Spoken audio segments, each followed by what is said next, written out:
Hi, my name is Oscar and I'm a scientist. And today we're going to talk about a topic that I get asked a lot: premium processing for EB2 NIW. Should you use it?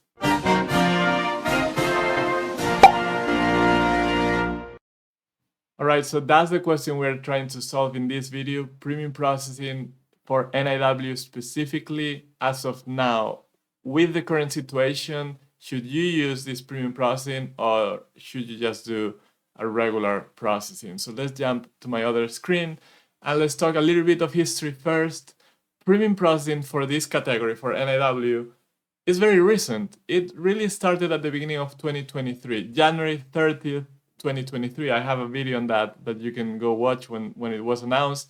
Everyone was very excited because that premium processing, that faster way of getting your I-140 adjudicated, was available for many other categories, including EB1A, B, EB2, the regular EB2, and many other non-immigrant visa categories. So EB2 NIW had been waiting for a long time, and it's great to have another option because it's not mandatory. So it's good that it's there. So now you can analyze the situation when you're about to submit, and you can decide if you should do it or not, which is what we are going to answer in this video, okay?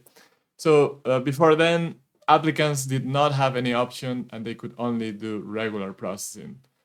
The basics. This was in different videos, but it needs to be here again. To request premium processing, you need to submit form I-907.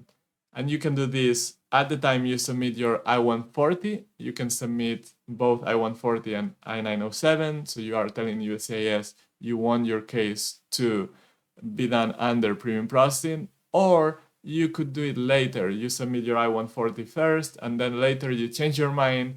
You can still submit your I-907 and get premium processing requested.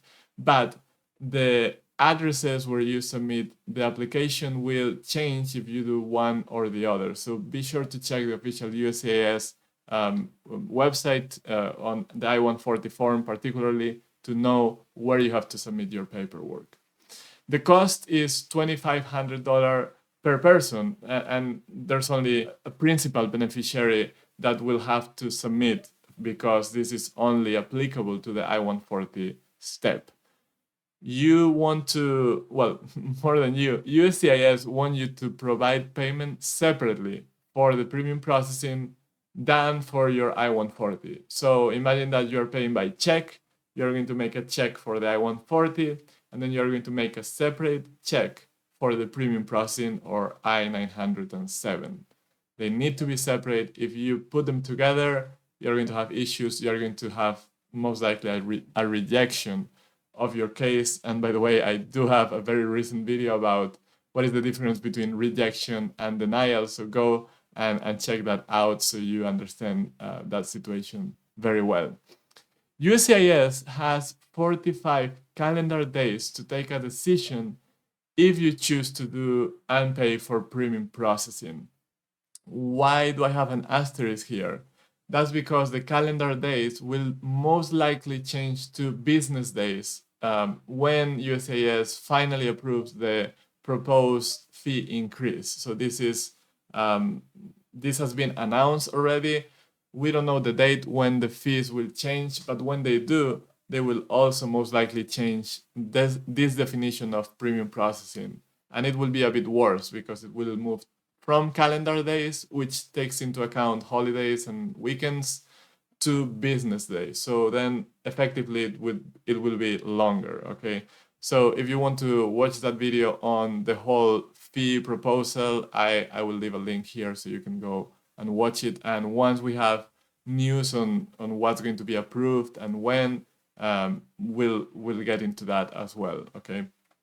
So just a quick parenthesis here. If you like how I explain things, if you need more detail for premium processing and for any part of your EB2 NIW application, I invite you to visit eb2niw.info. Particularly, I have an online course where I show you how you put together a successful petition, all those pieces, all those parts that you need to really pay attention to. So this is the curriculum for the course. I have 9 modules, and each module has different lectures in video, both in English and in Spanish languages, and you can submit questions in each of the lectures. You also have access to my own EB2 NIW petition, so you can use it as a reference, as a model. And again, I will show you everything from requirements, how to meet them, how to put together the forms, the cover letter, recommendation letters, and yes, if you want to do premium processing, I also have a lecture on premium processing as well. All right, so check it out, eb2niw.info. But let's talk or keep talking about premium processing for EB2 NIW specifically. A key thing to understand is that premium processing only affects one part of the process. There are two distinct parts of the process. The I-140 submission, which is the more difficult part when you really need to put together your arguments and convince the officer. And then if you're in the US, you will do an adjustment of status, or you would do consular processing if you live and apply from abroad. So premium processing only affects this first portion, the I-140 approval. Premium processing does not expedite or accelerate this second part. I-485, adjustment of status, or consular processing are not affected at all. This second step is governed by the visa bulletin that we frequently talk about in this channel. We follow it month by month. That really dictates the backlog, the time you need to wait for this second portion. All right, so very, very important to understand this, because you are paying for accelerating, for speeding up the I-140 stage only. All right. So what is the current situation with this first I-140 step? Okay, this graph is data from this website that I will also leave in the description below about historical processing times for I-140. So this includes EB2 NIW and all the other categories. So it's not specific for NIW, okay? You can see how the processing times were getting shorter as we approach 2020. And then the pandemic hit, and then USCIS had a lot of issues, and backlog started increasing. Offices closed, applications slowed down, so they were not getting enough fees, enough payments. So the pandemic really pushed the processing times longer. That means worse for applicants, a worse situation. But then in 2022, the results from their backlog reduction program, their effort to improve times, they start being really noticeable. And you see how the processing times, the median processing time for I-140 went down from more than 9 months to a little bit over 4 months, which is really, really, really good. And these are, again, all the I-140s, not only NIW, and they don't include the ones with premium processing. So you can be sure that premium processing is not modifying or altering this median number. What is the situation specifically for NIW? Well, USCIS also has this other website where you can put exactly what kind of process you want to look at. And here I input NIW, and I have this screenshot from May 2022 saying 80% of the cases are completed within 20 months, 20.5 months at Texas Service Center. There are 2 centers, so I picked Texas here. And then in October, so right now, today, when I took this screenshot, the processing time is 10.5 months. So you can see how the situation has changed dramatically in line with what we were seeing in the previous slide. Times are getting better. Processing times are getting shorter for I-140 and also for NIW, okay? And these numbers that you see here, I only show it to you as a guideline, but really this is a conservative estimate, because the definition is 80% of the cases are completed. This is not a median, this is not an average. In fact, what I'm seeing from some people that I talk with, some people that I talk with through my website, is that some of them are getting decisions within 3, 4, 5, 6 months, but lately 4 months is really common. So you can see how the situation has improved very much. And now what the problem is that second part of the process. We were seeing here that I-140 is the first part where you can, if you want, you can speed it up with a premium processing. But what happens with this? Well, the visa bulletin, unfortunately, is getting way slower. In May 2022, to continue with the same comparison, the visa bulletin was showing a C for most countries for EB2, which includes EB2 NIW. A C means current. That means that you could submit an I-140 and even do at the same time your adjustment of status, or right after getting approval, you could do a consular processing. You didn't have to wait at all. But now, in October 2023, what we are seeing is a date of July 2022, which means that there's currently about approximately 1.3 years of a backlog. So you can see how the situation has changed on both sides. On the side of the I-140, the regular processing times have been getting shorter. The situation is getting better. But on the other hand, the second portion of the process is getting longer, is getting worse. And unfortunately, premium processing does not do anything about this second part. And the reason is this part is governed by the limitation of green cards that Congress imposes every year. There's only 140,000 employment-based green cards every year. So if there are more applicants than that, then it's like a snowball effect. Processing times in this second step will continue getting longer and longer. And you cannot pay to make it happen faster just because legally these agencies cannot give you a green card because Congress doesn't allow them to give more green cards, okay? So that's the reason. And that with all this analysis now being done, we can answer the question, should you do premium processing or not?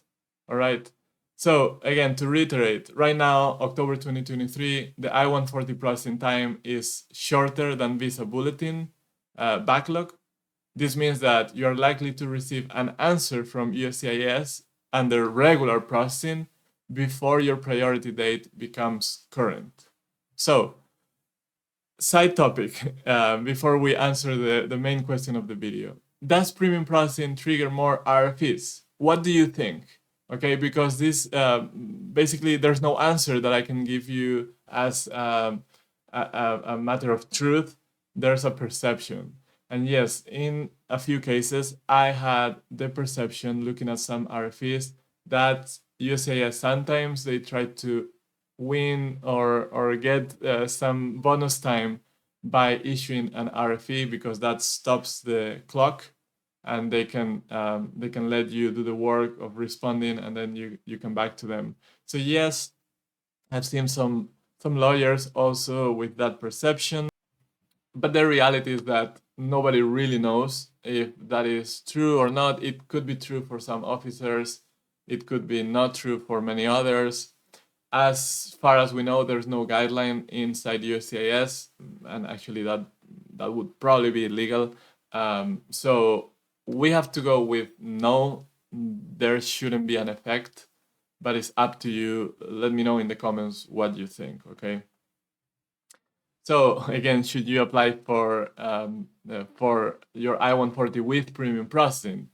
Well, it's always, and I always say this for many things, it's a very personal situation or decision, and you have to consider things like, do you absolutely need to know about your I-140 decision within those 2 months, those 45 days? You know, some people are really anxious when they do this kind of process, and they may benefit from knowing yes, no, or RFE. That is so personal that I cannot tell you you should do it or you shouldn't do it. The other question is, can you spare the $2,500 it will cost you to know it earlier? We have seen that if you do regular processing, you will most likely know before your priority date becomes current as of now. And that situation may change if you are watching this video in the future.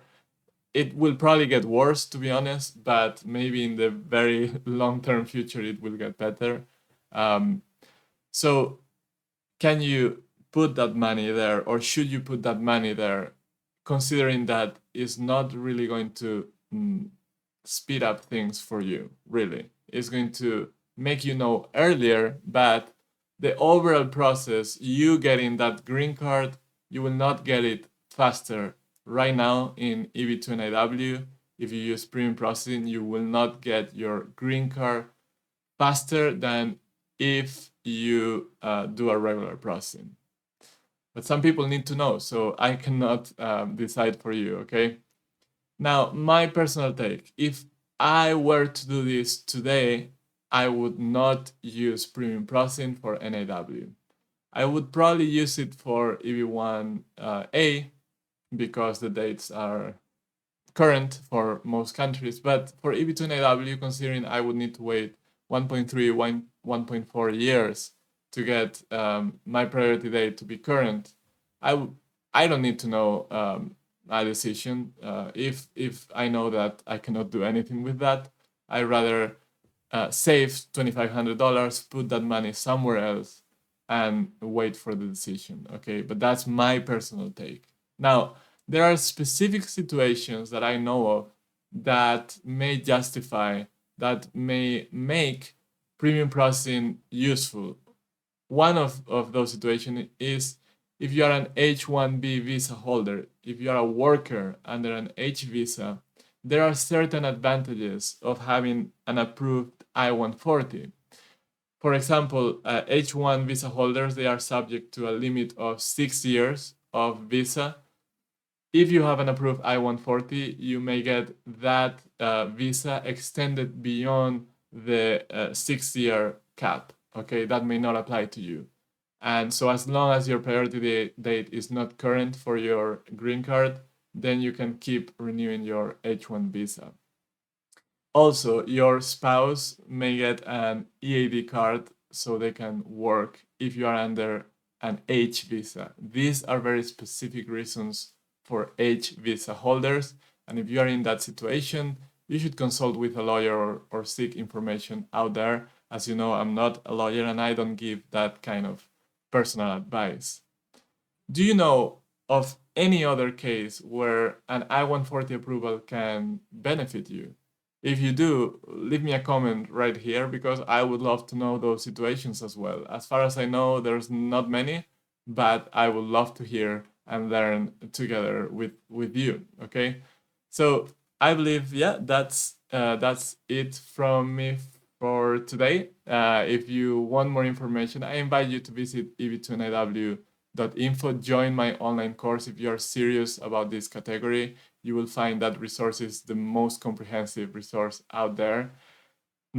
Please like this video so the algorithm can do its magic. Share it with others, subscribe to the channel, and as always, thank you for being here and good luck in your EB2 NIW green card journey or any other immigration journey you are in.